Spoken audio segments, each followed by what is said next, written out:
በስመ አብ ወወልድ ወመንፈስ ቅዱስ አሐዱ አምላክ። በስመ አብ ወወልድ ወመንፈስ ቅዱስ አሐዱ አምላክ። በስመ አብ ወወልድ ወመንፈስ ቅዱስ አሐዱ አምላክ አሜን። የአባቶቻችን አምላክ የቸርነት ባለቤት ቸሩ እግዚአብሔር ከዚህ ሰዓት ከዚህ ዕለት ያደረሰን ቅዱስ ስሙ የተመሰገነ ይሁን። እንዴት ዋላችሁ? እንዴት ዋላችሁ? ቸሩ መድኃኔዓለም አምላካችን ለአምላክነት እንደሚገባ ቅዱስ ስሙ የተመሰገነ ይሁን። እመቤታችን ወላዲተ አምላክ ድንግል እግዝእትነ ማርያም ቅዱስ መስቀሉ ቅዱስ ቤተ ክርስቲያኑ ያከበራቸው ቅዱሳን ሁሉ ስማቸው የከበረ የተመሰገነ ይሁን። የተመሰገነ ይሁን። እንኳን አደረሳችሁ። ከመጥምቁ ቅዱስ ዮሐንስ ከሌሎችም ቅዱሳን በረከት አምላካችን እግዚአብሔር ያሳትፈን። እንግዲህ ያው ትናንት በተነጋገርነው መሰረት አስተማሪ የተመደበ ይመስለኛል። መጥተዋል። የተመደቡት አስተማሪ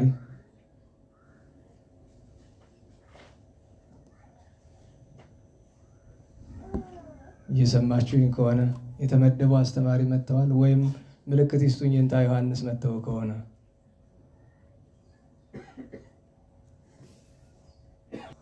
እንግዲህ እንደ እግዚአብሔር ፈቃድ ከመጡ እርሳቸው ያስተምሩናል። ካልሆነ ደግሞ በዛው በጀመርንበት እንቀጥላለን ማለት ነው። ያው እንደምታውቁት የእግዚአብሔር ቃል ማንም የሚናገረው የእግዚአብሔር ቃል ነው። ነገር ግን አንድ ሰው ላይ ሸክም ሲበዛ አስቸጋሪ፣ እናንተ የእግዚአብሔር ቃል ነው ማንም የሚናገረው አይሰለችም፣ እሱ እንረዳለሁ። ግን ለአንድ ሰው በየቀኑ ማስተማር ቀላል ነገር አለም። ዛሬ የጋበዛችሁትን ሰባኪ ነገ ድገም ብትሉት ይሻይላችሁ። የእኛ እግዚአብሔር ይመስገን ዓመት እስከ ዓመት አሁን ያው እንማራለን። እናንተም መማሩን እኔም መለፍለፉን አልተውም። ለሌላ ሰው ቀላል ነገር አይደለም በየቀኑ መስበክ እና በዛውም ላይ ደግሞ ብዙ ሰዎች እዚች አውደ ምሕረት ላይ እዚች አትሮንስ ላይ መቆም ይፈልጋሉ እና ብዙ ጊዜ መጠየቅ ያለባችሁ ይቺ አትሮንስ የቅዱሳን ስፍራ ናት። አሁን ልብ በሉ። መድኃኔዓለም ክርስቶስ የጀመረውን አገልግሎት የተቀበሉ ቅዱሳን ሐዋርያት ናቸው። ከቅዱሳን ሐዋርያት የተቀበሉ ቅዱሳን ሐዋርያውያን አባቶቻችን ናቸው። እንደነ ቅዱስ አግናጢዮስ እንደነ ቅዱስ ሄሬኔዎስ ያሉ ከነሱ የተቀበሉ ሰማዕታት ናቸው። ከነሱ የተቀበሉ ቅዱሳን ሊቃውንት ናቸው። ከነሱ ጻድቃን ዳህርት ጻድቃን ዳህርት ሊቃውንት እያለ እስከኛ ድረስ ደርሰዋል። እና እዚህ አትሮንስ ላይ የሚቆም ሰው ሁለት ምርጫ ነው ያለው። ወይ እግዚአብሔርን ያገለግላል፣ ወይ የእርሱንና የወገኖቹን ፈቃድ ያገለግላል። እግዚአብሔርን አገለግላለሁ ካለ ረመጥ ነው። የራሱንና የወገኖቹን ፈቃድ ያገለግላለሁ ካለም ረመጥ ነው። ግን የዘላለም እሳት ገሃነም ይሆናል ማለት ነው እና በጣም ከባድ ነው። እና በዚያ ምክንያት ክህነት ያላችሁ ከሆናችሁ ማስተማር ግዴታችሁ ነው። ክህነት የሌለው ሰው ግን ሊመኘው አይገባም። ክህነት ያለውም ቢሆን ሰው ሲጠፋ ነው። በቀደም እንደነገርኳችሁ በቤተክርስቲያን ስርዓት መሰረት ጳጳስ እያለ ካህን እያለ ዲያቆን አያስተምርም። እያለ ካስተማረም ፈቃድ ተጠይቆ ላስተምሮ አይታችሁ ታውቃላችሁ። አንዳንድ ሰባካያን ምን እንደሆነ አይረዱትም። ለነሱ መባረክ ብቻ ነው፣ ስርዓቱን አልተረዱትም። በማዕረግ ዝቅ ያለው ሊሰብክ ሲወጣ በማዕረግ ከፍ ካለው ሄዶ ተሳልሞ ይመጣል። ነገሩ አልገባቸውም። ግን በጣም ጥሩ ስርዓት ነው። ለምን ቢባል ይፍቀዱልኝ ነው። ፈቃድዎት ከሆነ ላስተምር። ለምን እሱ እያሉ የማስተማር አልችልም። የፈለገ ጨዋ ይሁን ካህኑ የፈለገ ስብከት አይወቅ ወጥቶ ንስሐ ግቡ በሉ እስቲ። እችን ብሎ ቢወርድ ከዚህ በላይ ምን ስብከት አለ? የቅዱስ ዮሐንስ መጥምቀ መለኮት ስብከት ነው አይደለም? ነስሑ እስመ ቀርበት መንግሥተ ሰማያት። ከዚህ በላይ ስብከት የለም። መጥምቁ ዮሐንስ ሺህ ስብከት ሰብኳል እንዴ? በቃ ጥቂት ነው የሰበከ፣ የዘላለም ስብከት ነው። የመጥምቁ ዮሐንስም ስብከት እንዲያ ነው። ባለቤቱ መድኃኔዓለምም እንዲያ ነው። እነሱ በጥቂቱ የተናገሩትን ሊቃውንት እያስፋፉ እያብራሩ ይሰዱታል። ልጆች ምን ሆነ መጨረሻው? ደርሰዋል። ጥሩ። ስለዚህ እንዲያ እያልን እንቆይ እስከሚደርሱ ድረስ። ለሁሉም ዛሬ መጥምቀ መለኮት ዮሐንስ ነው። ስለ ቅዱስ ዮሐንስ ሁለት ሶስት ነገሮችን ብቻ ልንገራችሁ እሳቸው እስከሚደርሱ። አንደኛው ነገር መጥምቁ ቅዱስ ዮሐንስ ስሞች አሉት። እንደ ዛሬ ዘመን በጎዳና የታፈሱ አይደሉም። በጎዳና ላይ የታፈሱ ስሞች አይደሉም። እነዚህ ስሞች ምንድን ናቸው? ምንድን ነው የሚባል አንድን ስም በእንግሊዘኛ በእናንተ እንግሊዘኛ እርን አድርገው ይባላል። ለፍተህ ወድቀህ ወጥተህ ወርደህ ተነስተህ አግኘው ማለት ነው። ቅዱስ ዮሐንስን መጥምቀ መለኮት እንለዋለን። የቅዱስ ዮሐንስ ብዙ ስሞቹ የእሱ ብቻ ናቸው። መጥምቀ መለኮት አይደል? ማንን ያጠመቀ? መለኮትን ያጠመቀ መጥምቀ መለኮት። ወደፊት አሳልፋቸው ወደፊት። ሁለተኛ እንግዲህ መጥምቀ መለኮት አስቡ። ምክንያቱም ከሱ በቀር አምላክን ያጠመቀ የለም። ሁለተኛ ጸያየ ፍኖት ይባላል። ጎዳናን የጠረገ የማንን? የመድኃኒታችንን ጎዳና የጠረገ። ከዚያ ነቢየ ልዑል ይባላል። ነቢየ ልዑል መባል ለሁሉ ቢሰጥም ግን በመጽሐፍ ቃል በቃል ወአንተኒ ሕፃን ነቢየ ልዑል ትሰማይ ተብሎ ተነግሮለታልና በዚያ ምክንያት እንዲያ ተብሎ ይጠራል። ነቢየ ልዑል ተብሎ ይጠራል። ከዚያ ውጭ እነዚህ ሶስት ስሞቹ እንዳሉ ሆኖ በተጨማሪው ግን አበው ምን አሉ? ቅዱስ ዮሐንስ እንደ መላእክት መልአክ ነው አለ። ተፈጥሮውን መናገር አይደለም፣ ግብሩን ንጽህናውን መናገር ነው። እንደ መላእክት መልአክ ነው። በዚህ ምክንያት ምስራቃውያን ሲስሉት ክንፍ አድርገው ይስሉታል። መልአክ ነህ ሲሉ እንደ ነቢያት ነቢይ ነው። እንደ ሐዋርያት ሐዋርያ ነው። እንደ ወንጌላውያን ወንጌላዊ ነው። ለዚህ አይደል እምሄሶ ለሄሮድስ ይብላ መሃላሁ እሚያምትር ርሶ ለዮሐንስ አለ። ከዚያ ቀጥሎ አብይ ነቢይ ሰባኬ ጥምቀት ይላል። በዛኛው ወረብ ነው ያለ መጽአት ወለታ ለሄሮድያዳ ወለታ ለሄሮድያዳ ሀበ ንጉሶት ይቤሉ ሀበኒ መጻይል ርሶ ለዮሐንስ መጥምቅ። ከዚያ አያይዞ ነው ምንድነው የሚለው? ወንጌላዊ ክቡር ብሎታል። ይህንን ይዘው ወልደ ነጎድጓድ እንዳይሆን ይላሉ። ራሱ መጥምቁ ቅዱስ ዮሐንስ እንደ ነቢያት ነቢይ፣ እንደ ሐዋርያት ሐዋርያ፣ እንደ ወንጌላውያን ወንጌላዊ። ወንጌል ጽፎ አይደለም ግን የወንጌል የስብከት አክሊሏ ቅድም ምን ብለናል? ነሱ እስመ ቀርበት መንግሥተ ሰማያት ስለሆነች እንደዚያ። ከዚያ እንደ ጻድቃን ጻድቅ፣ እንደ ገዳማውያን ገዳማዊ፣ እንደ መነኮሳት መነኮስ። ምን ቆብ ባይኖረው መታጠቂያው ግን ነበረው እና እንደ ካህናት ካህን ሆኖ ያገለገለ ነው። መምህራችን ስለመጡ ወደ ትምህርቱ እናልፋለን። ቀደም ሲል ስማቸውን ስለነገርኳችሁ አሁን ድጋሚ መጥራቱ አያስፈልገንም። ደብረ መድኃኒት አብየ ጊዜ እኛ ደብረ ያሉ ናቸው። የኔታ ዮሐንስ ይባላሉ። ወደ እርሳቸው እንሄዳለን። እርሳቸው በጎን ምስጢር እኛ ዝነ ልቦና በቸርነቱ ያድለን።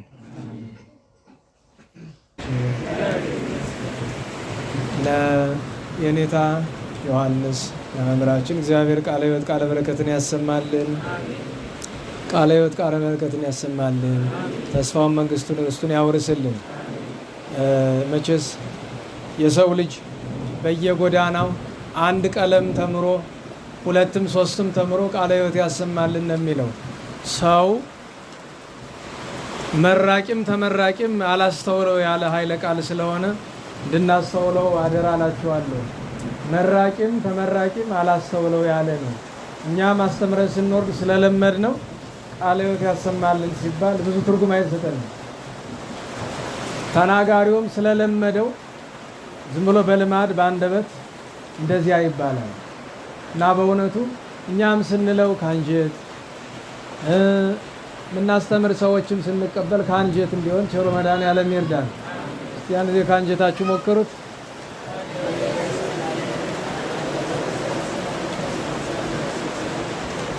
አይሰማኝም። ወደ ወዳችሁ ነው እንደምትናገሩ።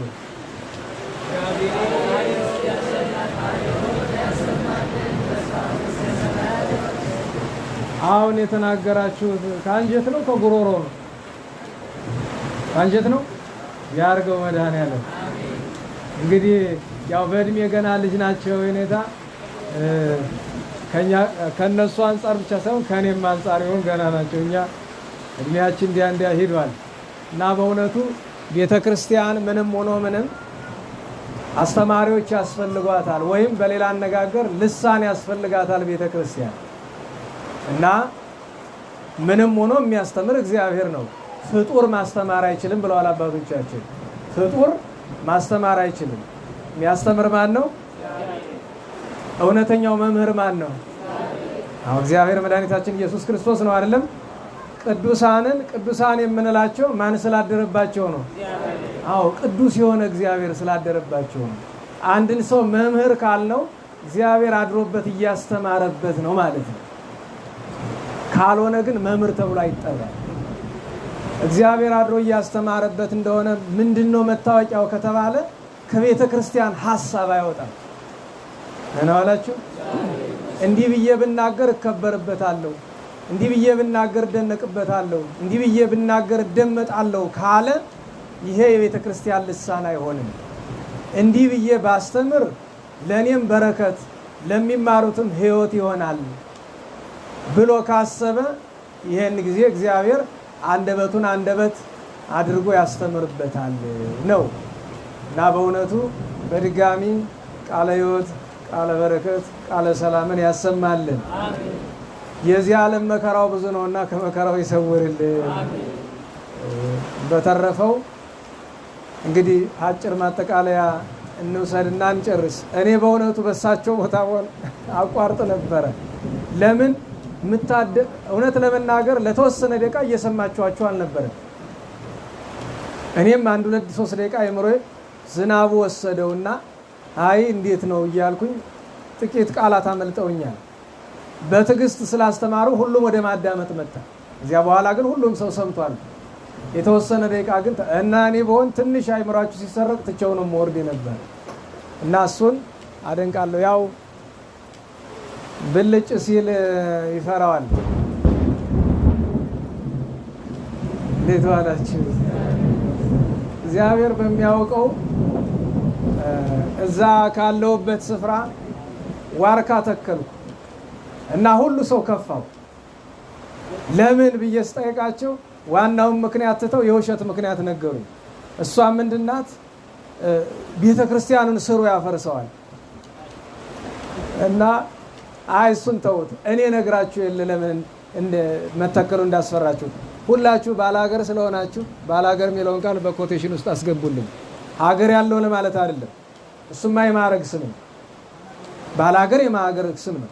ገሌ ባላገር ነው ከተባለ ስደተኛ አይደለም ማለት ነው፣ መጻተኛ አይደለም ማለት ነው። ገጠር መልካም ብዙ ነገር እንዳለው ደግሞ ክፉ ልማድ አለ። ለምሳሌ ሰይጣን የሚጠለል በዋርካ ስር ነው ይባላል። ዝናብ ሲዘንብ ሰይጣን ሄዶ በዋርካ ይጠለላል። እግዚአብሔር እሱን ሊመታው መብረቅ ይልካል። ያን ጊዜ መብረቅ ያስመታናል ብለው ያምናሉ። እንዲህ ይባላል በገጠር።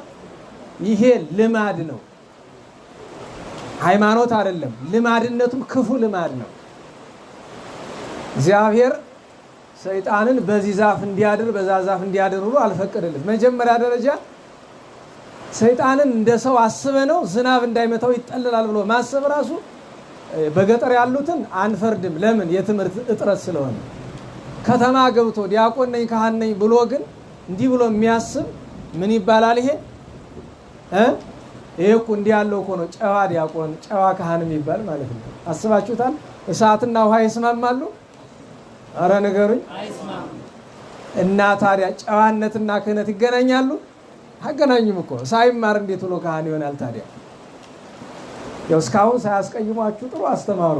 እኔ ስመጣ ግን መቀያየም ትመጣለች አብራ። ችግር አይደለ? አዎ። እና በእውነቱ እግዚአብሔር ግን መባረቅት እኔ አስታውሳለሁ ልጅ እያለሁኝ በጣም ነው መብረቅ የምንፈራ።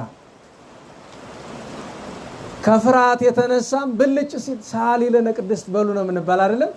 መድኃኒት ነው። ወይ በስመ አብ በሉ ወይ ሳሊ ለነ ቅድስት በሉ። አዎ ጥሩ ነው።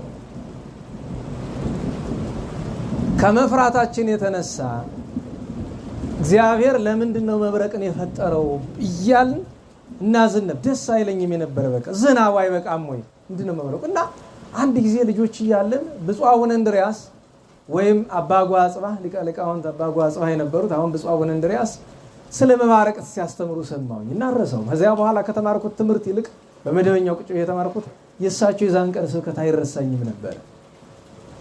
መባረቅትን ለምንድን ነው የፈጠራቸው? አንደኛ መብረቅ ራሱ ምንድን ነው? በነገራችሁ ላይ እንደዚህ ብልጭ ሲል ምስጋና እንደሆነ እንኳን የዛኔ ነው የገባኝ።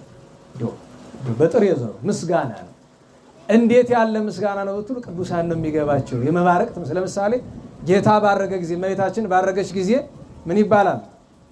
ዝናማት፣ መባረቅት፣ ደመናት፣ ነፋሳት፣ ሰማያት፣ ምድር፣ አብህርት፣ ቀላያት፣ መላእክት፣ ደቂቀ አዳም ፍጥረት ሁሉ አመሰገነ።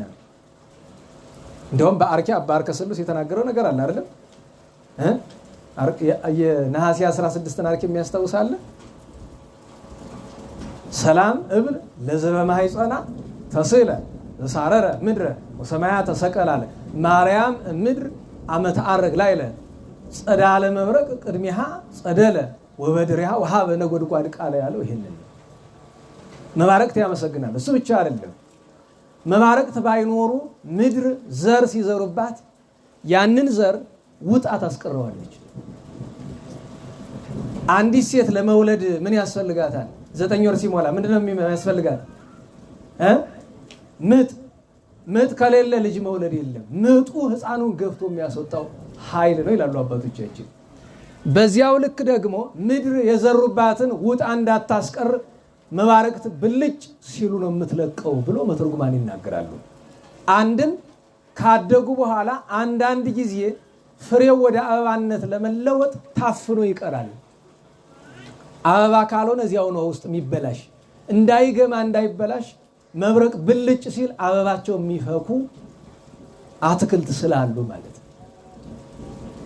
እንዲህ ያለ ጥቅም አለው፣ ያስፈልጋል። ታዲያ አንዳንድ ጊዜ የማታሎይ ይጨረግዳል እንጂ ይኸውላችሁ እኔ የገጠመኝ ነገር ልንገራችሁ። መስሪያ ቤት እያለን መስሪያ ቤታችን አጠናቅር ተራራ ነው። አጠናቅር ታውቁታል?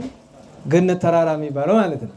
አጠናቅር ተራራ ከላይ ነው ስቱዲዮውና በጣም ከባድ ዝናብ እየዘነበ መብረቅ ተመለከተውና መብረቅ መከላከያ ቢኖረውም ከመጠን በላይ ሲያልፍ ጉዳት ስለሚያደርስ ኮምፒውተር፣ ሚክሰር፣ ትራንስሚተር የሚባሉ ነገሮች አሉ። በድምሩ በዚያ ጊዜ ዋጋ እስከ 60 እስከ 70 ሚሊዮን ብር ሊያወጡ ይችላሉ። በጣም ውድ ዕቃ ነው። እናጥፋ ከተቃጠለ ችግር ነው ብሎ ሲሉ በመካከል ሄዶ ትራንስሚተሩና ሚክሰሩን እንዳጠፋው ኮምፒውተሮቹ ሳይጠፉ አንድ መብረቅ ብልጭ አለና 7ቱንም ኮምፒውተሮች አቃጠላቸው። በዚያ ደቂቃ እኔ ስልክ ይዤ እያወራሁ እና ከጎን ያለው ልጅ አንተ መብረቅ ያስመታሃል ብሎ አለኝ። እባክህ ላውራበት ተወኛል። ልክ መብረቁ በሩ ተዘግቷል። ኮምፒውተሮችን እንግዲህ በመስመር አይደለም የሚሄድ በዚህ በገመዱ ነው የሚሄደው። ሄዱ እንደዛ አይነት ጥፊ አይቻላቅም በደንብ አድርጎ ነው ያጠናገረኝ። ጧ አድርጎ ያው ጆሮ ህመምተኛ የሆነበት ምክንያት እሱ ነው እና ጧ አደረገ። መመታት አይደለም አስገራሚው ነገር። ኋላ ስብሰባ ላይ አንዱ የሥራ ኃላፊ ተነሳና አንተ ቤተክርስቲያን ስለምትኖር እንኳን መብረቅ ሌላ የሚነካ አይመስልኝም ነበር እንደ ጻድቅ ነበርኩ ብለዋል። እኔ መልሱ ምንድነው? እግዚአብሔር ይመስገን እውነቱን ስለገለጠ እኔ በጣም ሳይጎዳ በትንሽ ተግሳጽ እዚያ የሚያስቡትን ስህተታቸውን ለማስረዳት እኮ ነው። እና መብረቅ ብልጭ ሲል ስራውን እየሰራ ነውና መብረቅን የፈጠረ መድኃኔዓለም ይክበር ይመስገን። አንድም መብረቅ ባለው መምህራን ሲተረጉሙ መባረቅት ከሚላቸው አንዱ ከብሉይ ኤልያስን ከሐዲስ ዮሐንስን ከሊቅ አፈወርቅን ያመጣል እኮ አይደል? መባረቅት ይላቸዋል። ሲናገሩ ያስደነግጣሉ። ሄሮድስ ይፈራው ነበረ። አክዓብ ኤልያስን ይፈራው ነበረ። ደህና ዋላችሁ? ኧረ እግዚአብሔር ይመስገን በሉ። አክዓብ ማንን ይፈራ ነበረ? ኤልያስን ይፈራው ነበረ። ሄሮድስ ማንን ይፈራ ነበረ? መጥምቁ ቅዱስ ዮሐንስን ይፈራው ነበረ። አውዶክሲያ ማንን ትፈራ ነበረ? አፈወርቅን። ለምን? የኃጢአት ትንሽ ትልቅ አለው። ሁልጊዜ የምናገረው ነገር አለ። የአፈወርቅ ገድሉ ቅድስናው ብዙ ነው። ለዚያች ሴት ባይሟገት ኑሮ ርዕሰ ሊቃውንት አይባልም ነበረ። ከዮሐንስ አፈወርቅ ቅድስና ከዚያ የሚበልጥ የለም አሉ አባቶቻችን። ኤልያስ በናቡቴ ምክንያት፣ ዮሐንስ መጥምቁ በፊልጶስ ምክንያት፣ አፈወርቅ በዚያች ድሃ መበለት ምክንያት እንዲሁ ተራ በሚመስል ነገር ብዙ ጊዜ እላቸዋለሁ። ለምሳሌ ቅዱስ ዮሐንስ አፈወርቅን በወቅቱ የነበሩ ሊቃውንት ታላላቆቹ አንዳንድ ጳጳሳት ተሰብስበው ቤተክርስቲያን መከራ ከሚመጣባት ለዚች ድሃ መበለት ምክንያት እንፈልግላታሉ። የለም የንብረት ጉዳይ አይደለም፣ የሐቅ የሃይማኖት የፍትህ ጉዳይ ነው። መምሮ መገስጽ ማለት እንደዚያ ነው። መጥምቁ ቅዱስ ዮሐንስ እንደዚያ ነው። እንዲያውም ሊቀ ሊቃውንት የሚሉት ነገር አላቸው አይደል? ለምንድን ነው መጥምቁ ዮሐንስ እንደዚያ ያደረገ ቢባል መጥምቁ ቅዱስ ዮሐንስ ማስመሰል ውሸት ከተፈጠረ አያውቅም። ለምን ቢሉ ከሰው ጋር አላደገም። የት ነው ያደገ? በበረሃ ከእንስሳት ጋር። እንስሳት ይዋሻሉ? አረ ንገሩኝ። በቃ አስተዳደግም እኮ ይላል። አንዳንድ ጊዜ አስተዳደግ ይላል። ከእንስሳት ከአራዊት ጋር ማደጉ ጠቅሞታል። እግዚአብሔርም እመቤታችን እግዝእትነ ማርያም ቅድስት ኤልሳቤጥ ባረፈች ጊዜ በክቡር ስጋዋ ጎኑ ነው የ5 ቢሉ የ7 ዓመት ሕፃን የነበረው መጥምቁ ቅዱስ ዮሐንስ ሲያለቅስ በገዳመ ዚፋታ አንድም በቆላተ ዮሳፍጥ የሚል አለ። እዚያ ላይ ሲያለቅስ ተሰማት። ይሄ ያስደንቀኛል። ደህና ዋላችሁ? አስባችሁታል? ከጎናችን እያለ የሰው ለቅሶ አይሰማንም። የእመቤታችን ርሬት የሚያሰኛት እሱ ነው ይላሉ። ከርቀት ያለ ለቅሶ እንዴት ነው? ያሉበት በረሃ እኮ ርቀቱ የስንት ጊዜ መንገድ ነው። ከዚያ ልጅ የእህቴ ኤልሳቤጥ ልጅ እያለቀሰ ነው፣ ኧረ እባክህ ውሰደኝ አለች። በኪነ ጥበቡ ይዟት ሄደ። ዮሴፍ ሰሎሜ አብረው ሄዱ። ከዚያ እመቤታችን አቅፋ አረጋጋችው። የእመቤታችን እቅፍ ሲያገኝ ከእናቱ እቅፍ የሚበልጥ ነውና ደስ ብሎት ዝም አለ። ኋላ ዘካርያስና የእሱ ተወራጅ የነበረውን ስምዖን የሚባል ደግ ቅዱስ ካህን ነበርና ሁለቱ በአካለ ነፍስ መጥተው ቅድስት ኤልሳቤጥን እዚያው ቀበሯት። ከቀበሯት በኋላ እናቴ ሆይ እንሂድ አላት ሕፃኑ ጌታችን። ሕፃኑን ታቅፊው አብሮ እንሂድ አለች። የለም እኛ ጋር አይሄድም፣ እኛ ወደ ከተማ ስለምንመለስ እሱ አይሄድም፣ ከዚህ ነው የሚያድግ አባቴ እስከሚጠራው ድረስ ጎዳናዬን እስከሚጠርግልኝ ድረስ ከዚህ ነው የሚቆይ ተብሎ ከ24 እስከ 25 ዓመት የሚደርስ ይላሉ አባቶቻችን። ከዚያ በረሃ ኑሯል። ምግቡ ዛሬ መናኞች ምግብ ነው። ልብሱ ዛሬ ኧረ ተው ግድ የለም። ደህና ዋላችሁ? እንዴት ዋላችሁ? እንደዚያ የሚልበት ምክንያት ቅጥሉ ላይ ነው። እንደዚያ ሄዶ እንደዚያ የሚል የተቀጠለ ስፍራ ላይ አሁን መደበኛ ኤሌክትሪኩ ላይ አይልም። እንደዚያ የተቀጠለው ላይ ነው። በነገራችሁ ላይ ሳይንሱ በክረምት ነው አይደለኛ መባረቅትን የምናያቸው የብልጭልጭታው በክረምትም በበጋም አላ ያቋርጥም ይላል ሳይንሱ። በቀን እስከ 5 ጊዜ ብልጭ ይላል ይላሉ እነሱ። ዋሽተው የሆኑ እውነታቸውን መድኃኒዓለም ይወቅላቸው። ለምን ሳይንስ ብዙ ጊዜ ትንሽ ፍንጭ ይዞ ይዋሻል። ይህንን ምላችሁ በከንቱ አይደለም። ጥቂት ያደግንበት ነገር ስለሆነ ጥቂት ፍንጭ ይዝና ለምሳሌ በዚህ ዓለም ያሉ ጉንዳኖች ቁጥር የሰው ሕዝብ ሲባዛ ለ5 ሚሊዮን ነው ብሏል። የሰው ሕዝብ ቁጥር አሁን በዚህ ዘመን ስንት ቢሊዮን ነው? 8። እችን ወቁ እንጂ። በነገራችሁ ላይ የኔታ ትምህርታቸው ርዕስ ምን ነበረ? የሙታንን መነሳት። እንዴት ዋላችሁ? የሙታንን መነሳት። እሺ የዓለም ሕዝብ ስንት ነው? 8 ቢሊዮን ነው ብለዋል ነው። ይሁን አይሁን አናውቀውም። እንዲያውም እስካሁን የሞተው ሰው ቁጥር አሉ የአሁኑን ሳይጨምር እስካሁን የሞተው ሰው ቁጥር 100 ቢሊዮን ነው አለ ሳይንስ። ይኸውላችሁ አሁን እንዴት አወቀው? አሁን ወይ ጥንቆላ ነው ወይ ውሸት ነው አይደለም። ወደ ኋላ የሞተውን በምን አወቀ? ከዛ ደግሞ ምን አለ? እስካሁን ድረስ ከሞተው ከ100 ቢሊዮን 50 ቢሊዮን ያክሉን የገደለው ወባ ነው አለ። ምንት ይልቁ ዩናይትድ ኔሽን እንደዛ ይላል። 100 ቢሊዮን ሰው ሞቷል ይላል። እንደዚያ እና ከዋክብት ስንት ናቸው ሲባል አንድ ጋላክሲ ውስጥ 100 ቢሊዮን እስከ 2 ትሪሊዮን ከዋክብት ሊኖሩ ይችላሉ ምናምን ይላሉ። ልክ እንደዛ ደግሞ የዓለም ጉንዳን ቁጥር ስንት ነው ቢባል የዓለምን ሕዝብ በ5 ሚሊዮን አባዛው ነው። እንግዲህ ስንት ትሪሊዮን እንደሚኖር እግዚአብሔር ያውቅለት። እና ሳይንስ አንዲት ነገር ያዝ ያደርግና አንድ ቀድሞ በልጅነት ጓደኛ ነበረኝ እና ሰዎች አልባሌ ነገር ሲያወሩ ሲሰማ አንተ እኮ ጆሮ ከሰጡ የማትለው ነገር የለም እንዲያውም ይላል ሰውን ትሞስሰዋለህ ይባላል። መሞሰስ ታውቃለች? በድሮ አማርኛ ትሞክረዋለህ፣ ትፈትነዋለህ። አዋቂ ነው አላዋቂ ብሎ አላዋቂ መሆኑን ካወቅ ከዚያ በኋላ እንደ ልብህ ውሸት ትተፋለህ ይል ነበር። ይሄ እኮ ያስበላል። ዛሬ ሳይንስ እንዲያ ነው ብለን ብንለው ያጠፋን አይመስለኝም።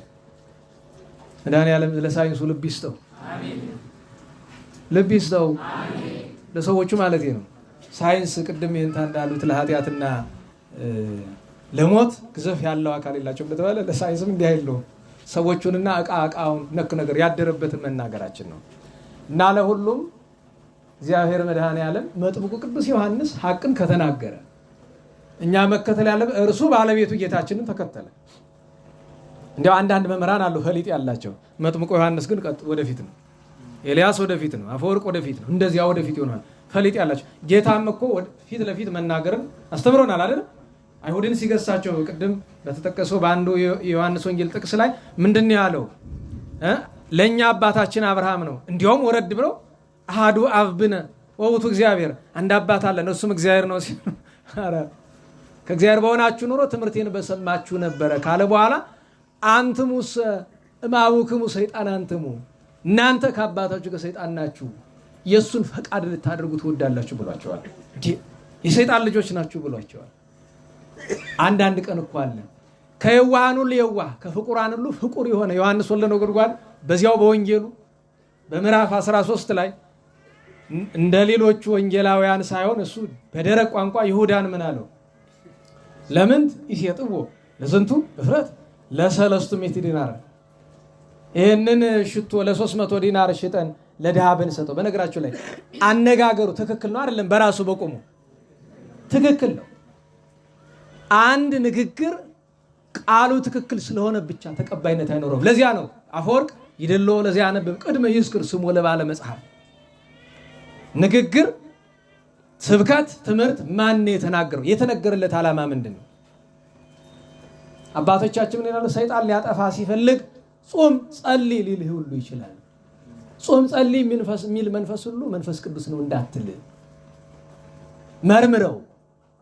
አላቅምህ እንድትጸልይ አላቅምህ እንድትጾም አድርጎ ያፈጥንህና፣ ምክንያቱም አባቶቻችን ምን ይላሉ? የሰው ልጅ የፈተና ልክ እግዚአብሔር ይመጥናል። ፈታኝ ዲያብሎስ ነው፣ መጣኝ ግን እግዚአብሔር ነው። በችሎታው ልክ ከምትችሎት በላይ ተፈተኑ ዘንድ አይፈቅድም እንዳለው መጽሐፍ።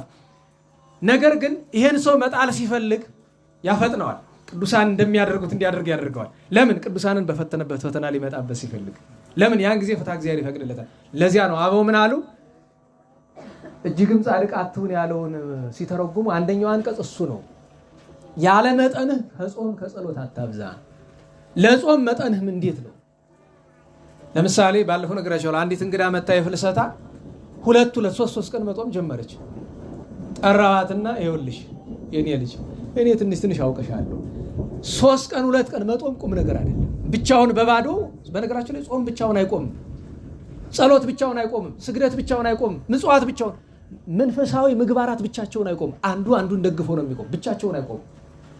ሰው ወደ አንዱ ሊያደላ ይችላል። ወደ ምጽዋት ያደላል። ጸሎትን ትቶ ከሆነ ግን ፋይዳ የለውም። እሱማ የዞሮ የዩኤስኤድ ስራ ነው የሚሆነው። የሴቭ ዘ ችልድረን ስራ ነው የሚሆነው። ያ የጽድቅ ስራ አይደለም። ስለዚህ ጾም የሌለው ጸሎት፣ ጸሎት የሌለው ጾም፣ ስግደት የሌለው ምጽዋት፣ ምጽዋት የሌለው ስግደት ርባና አይኖረው እና ቅዱሳን ወደ አንዱ ያደላሉ። አንዳንዱ ወደ ምጽዋት ያደላል፣ አንዳንዱ ወደ ስግድ ያደላል። ምሳሌ ዮሴፍ ብርሃነ ዓለም እስከ 1000 ይሰግዱ ነበር ይባላል። ያ ወደ አንዱ ማድላት ያለ ነው። ሌላውን ትቶ ግን አይደለም ነው። ሌላውን ትቶ አይደለም። ከሁሉም በመጠንና መፍጠን በራሱ ችግር ነው። ነገር ግን ራሳችንን ዛሬ በቅዱስ ዮሐንስ መጥምቁ በዓል ለራሳችን ልንገባው የሚገባ ቃል አለ። ቢያንስ ራሳችንን አንዋሽው። ሌላ ይቅር በሌላ ሰው ፊት ለመዋሽ እውነት ለመናገር ሊከብደን ይችል ይሆናል አይደለም? እሱ በጊዜ ሂደት እንለማመደው። እሺ ቢያንስ አባቶቻችን ምናሉ? ራሳችን አንዋሽው። ራስን መዋሸት ነው ማለት ነው። ሁለት ወገን አለው አይደል? አንደኛ ለራስ አለመታመን። በእግዚአብሔር ለመታመን እኮ ለራስ መታመን ይሰል ቃል ገብቶ ቃልን መብላት ምን ይባላል? ራስን መዋሸት። ሁለተኛ ራስን መዋሸት ማለት አበው ምናሉ? ራስን አለማወቅ። ለምሳሌ እኛ እዚህ ያለን አብዛኞቻችን ደናቁርት ነን አይደለንም? አሁን ለዚህ አንዳንድ ሰው ኧረ እባክህ ቃል ያስቀይማል፣ ዝም ብለህ ተው፣ እኔ ትልቁ ደንቆሮ ነኝ፣ እሱ ችግር የለም፣ ዋናው ተራራማ ክለው ደንቆሮ ነኝ። ደናቁርት ነን አይደለንም? አንድ ሰው አላዋቂነቱን ትቶ ራሱን እንዳዋቂ ከቆጠረ ራሱን ዋሽቷል። የክርስትና መሰረቱ ምንድነው አሉ አባቶቻችን? ራስን ማወቅ ነው መጀመሪያ እኮ። እኛ እኮ ትህትና አይደለም የሚያስፈልገን፣ ራስን ማወቅ ነው የሚያስፈልገን። ኃጥአን ነን በሉ እስቲ ተናገሩ በደንብ። ትህትና ነው፣ ሀቅ ነው። ቅዱሳን እኮ ቅዱሳን ሆኖ ነው ኃጥአን ነን የሚሉት። ክብር እያላቸው ነው ክብር የለንም የሚሉ። እኛ ሀቁን መናገር ካልቻለ ችግር ነው። ለዛ ነው ብዙ ሰው የዚህ ዘመን ስብከት ተለባብሶ የሆነበት ምክንያት ነው። ስንናገረው ይቀየማል፣ ካህኑም ይቀየማል፣ ሰባኪውም ይቀየማል፣ ሁሉም ይቀየማል። ለምን? ራሳችንን ስለምንዋሽ። እንዲያው ሰውን በአደባባይ ሀቅ ለመናገር ችሎታ ብናጣ እንኳን ቢያንስ ራሳችን አንዋሸው። ሀቁን ለራሳችን እንንገረው። ሀገር ምኑን ላይ እንዳለች፣ ቤተክርስቲያን ምን ላይ እንዳለች፣ እኛም የት ላይ። ቅዱስ ዮሐንስ በራእዩ በምዕራፍ 2 ቁጥር 10 አካባቢ ምንድነው የሚለው? ለዛ ለኤፌሶኑ ቤተክርስቲያን ኤጲስቆጶስ ምንድነው የሚለው? ተዘከር በይነምንት ወደቀ። በጥሬው አማርኛ በመጽሐፍ ቅዱስ ምን ይለዋል? ወዴት እንደወደቅ አስብ ይለዋል። ግን ጥሬ ቃሉን ብትመለከቱ ግዙ በይነምንት ወደቀ። በምን ምክንያት ምን ሰርተ ምን አጥፍተ እንደወደቅ ውድቀትህን ተረዳ ነው። ሌላ ነገር አለም። ምንን ተረዳ? እንደወደቅ ተረዳ። ጋኔን ማለት ውዱቅ ማለት ነው ብሏል አባቶቻችን አለ። ውዱቅ ስለሆነ ስራው ሰውን መጣለው። ስለዚህ መውደቃችንን ካመን ለመነሳት ዝግጅት እናደርጋለን። አቦ ምን ብለዋል? መውደቅህን አምነህ ሳትነሳ ብትሞት እንኳን ለእግዚአብሔር ቸርነት በር ይሆናል ብለዋል። ሰባኪ ነኝ አትበለኝ፣ ጳጳስ ነኝ አትበለኝ፣ ቄስ ነኝ አትበለኝ፣ ዲያቆን ነኝ አትበለኝ፣ ስንኳ ሌላ ደፍራችሁ ክርስቲያን ነኝ ብላችሁ አትናገሩ። ፈረንጅ የሚለው ነገር አለ አይደል? ብዙ ስታወራባት ሾው ሚ ሃው ይላል። አሳየኝ። ቅዱስ ዮሐንስ ያዕቆብ በመልእክቱም ተናግሯል አይደል? አዎ እኔ ሃይማኖቴን በስራ ያሳያለሁ ብሏል። ሃይማኖት መገለጫዋ ስራ ነው።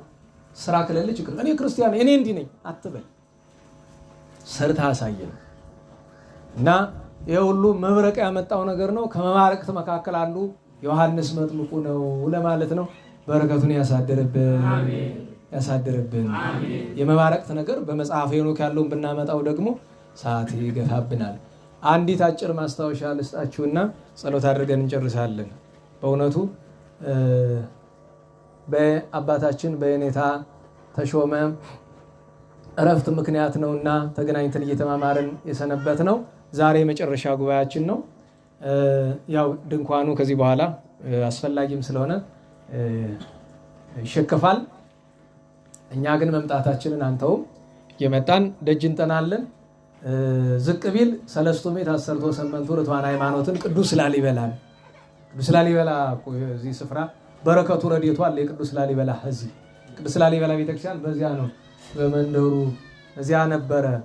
ታሪኩን አንድ ቀን እንተርክላችኋለን። ታቦቱ ግን እዚህ እንደነበረ ነው አባቶቻችን የሚናገሩ። አሁን ያለበትን ስፍራ ወደፊት እንነጋገርበታለን። ታቦቱ ብንናገረው ያው እንዲያ ስለሆነ ብዬ ነው። በሰው ሀገር ነው ብዬ ነው እናላችሁ። በሰው ሀገር ነው ያለ፣ ከኢትዮጵያ ውጭ ነው ያለ። ማን ወሰደው? እንዴት ተወሰደ? መድኃኔዓለም ያውቀዋል። እኛም ትንሽና በሰጠን መጠን እናውቀው ይሆናል። ግን ብንነጋገረው ትርፉ ድካም ነው። አሁን ያሉትን መድኃኔዓለም ይጠብቅልን። የሚያሳዝነው ነገር ታቦቱን የሚሰርቅ አካል ስለሰረቀው እግዚአብሔርን አይጎዳውም፣ ታቦቱንም አይጎዳውም፣ ራሱ ነው የሚጎዳ። ነገር ግን ቅድም እርሳቸው ምን አሉ? እግዚአብሔር ሲጣላ ሁለት ነገር ይነካል። አንድ ቅዱሳንን ይወስዳል። ለምን? ድልድዮቹ እነሱ ናቸው፣ መታረቂያ ናቸው። እርቅ ከዚህ በኋላ እርቃችሁን አልፈልግም ሲል፣ ሁለት ቤተክርስቲያን ራሷ መታረቂያ ቤተክርስቲያን አይደለች? መስዋዕት የሚፈተትባት ብዙ ጊዜ አባቶቻችን መስዋዕት ፈትተው በተለይ ሰው ከሞተ በኋላ ፍትሐት ሲደረግ ምንድነው የሚሉ? ቦኑ ለከንቱ ተጸፋይከ ተኮራይከ ቦኑ ለከንቱ ተሰቀልከ። ጌታዬ ሆይ ለከንቱ ነው ለዚች ነፍስ ብለህ እኮ ነው የተሰቀልክ፣ እባክህ በቅዱስ ሥጋ በክቡር ደም ብለህ ማራት ብሎ ይማጸናሉ እኮ። እንዲህ ያለ ልመና እኮ አለ ፍትሐት ሲደረግ። እና በእውነቱ ለሁሉም ደጅ እንጠናለን። ሰለስቱ ምዕትን ዝቅ ቢል ቅዱስ ላሊበላን አለ ከፍ ቢል የሁሉ ጌታ የሁሉ ባለቤት መድኃኒታችን ኢየሱስ ክርስቶስን እንማጽናለን። የአባታችን የኔታን መታሰቢያ እናደርጋለን። ፍትሐቱ እስከ 40 ቀኑ ሄድና 40 ቀን ከሞላቸው በኋላ የምንነጋገረውን ነገር ተነጋግረን መታሰቢያቸውን እናደርጋለን። ማለትም እግዚአብሔር ከፈቀደ በግልጥ ልንገራቸው ወደፊት የሚሆነው እኔ የኔታ ተሾመ የአባቶች የሊቃውንት ሁሉ ተጠሪ ነበሩ። እርሳቸው ያልዘከሩት የሚገርማቸው ነገር የብዙ ሊቃውንትን የብዙ አባቶችን የብዙ ባሕታውያንን ታሪክ ያጠናው ይመስለኝ ነበረ። እርሳቸውን ሳገኛቸው ግን አንድ አውቃለሁ ስል 10 ነው የሚነግሩኝ፣ ሁለት አውቃለሁ ስል 20 ነው የሚነግሩኝ። በጣም ነው የምትገረሙ አባቶችን በሙሉ። እኔ ከሚያሳዝኑ ነገሮች አንዱ በአንዳንድ ሊቃውንት ላይ እሱን ኩታራ ወደዛ ወሰዱት፣ ሂድ ወደዛ፣ አንተ ምን አስቸኮለ፣ ሂድ ወደ ቦታ በጣም ሕፃን ሲሆን የምንንከባከብ እንጂ ይሄ ያደገውን የሚከለፈልፈውን ወዲያ ወሰደ አስተምሩ መድረክ ድረስ ይመጣል። ደህና ዋላችሁ። ተግሳጽ ለሁሉም ነው እኮ ትልቅ ትንሽ ይሰማል። አዎ እንዴት ዋላችሁ? እና አንድ ቀን ከእንታ ጋር ስንነጋገር የኔታ ስለ ሊቁ ገሌ ምን ይላሉ? ስማቸውን የሚያጠፏቸው አሉ። ለምሳሌ በዮሐንስ ራእይ ትርጓሜ ላይ እርሳቸውና ትርጓሜ የተዋራቸው አሉ አይደለም? ስም ሳልጠራ ወደፊት እጠራዋለሁ። ስሙን የማስማንን ስም እንደሆነ ታውቁታላችሁ። ዮሐንስ ራእይን ይህን ያህል ጊዜ ደግሜ ብጠጣው ምስጢር ገለጠልኝ ብለዋሉ። እርሳቸው ግን ስመና ከመን ከማጋጠም ያለፈው እውቀት የላቸው። እንዲህ ብሎ የሚናገር እንዴት ያለ ጅል ደንቆሮ ይሆን ትርጓሜ ውስጥ ይህን ቃል ያስገባው? ይህን ቃል ያስገባ ሰው ደንቆሮ ነው። መልክዓ መድኃኔዓለም አይበቃም? መልክዓ መድኃኔዓለም ስመና ከመን ከማጋጠም በላይ አይሄድም? እንዲያው በነገራችሁ ላይ ስመና ከመን ማጋጠምስ እንዲያው ቀላል ሙያ ነው ከመነሻው። እንዴት ዋላችሁ? ስመና ከመን እንደሆኑ ስንት ሰው ያውቃል? እዚህ ከተማሩት አባቶችና ወንድሞቻችን በቃ እንዴት እንደዚህ ያለ ድፍረት ይነገራል? ሌላ ችግር ካለባቸው በቋንቋ ይናገር እና እንታን መጥቼ ስላቸው ልጄ በል እስካሁን ድረስ ሲያመኝ የኖርኩትን ልንገርህ አለኝ። ነገሩ እንዲህ ነው። ስማቸውም አሁን የሚጠራው ስም አይደለም። አሁን የሚጠሩበት ስም ስድብ ነው። ስማቸውን ታውቁት የለ? ምን ሸፋፍነዋለሁ? ከብቴ ማለት ነው። ከብት ነህ ብለው ነው ከብቴ ያሏቸው። ከብት ነህ ስድብ ነው። ትክክለኛ ስማቸው አበሞ ነው።